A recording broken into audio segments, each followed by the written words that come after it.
سورة القارعة مكية.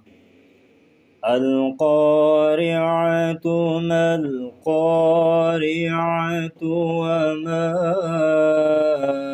أدراك ما القارعة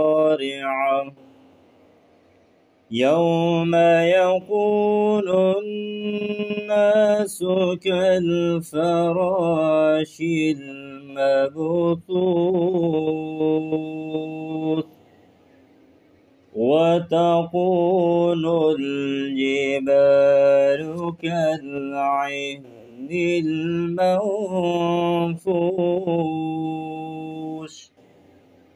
فأما من ثقلت موازينه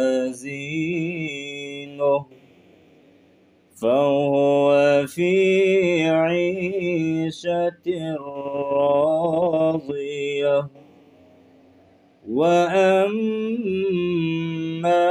من خفت موازينه فأمه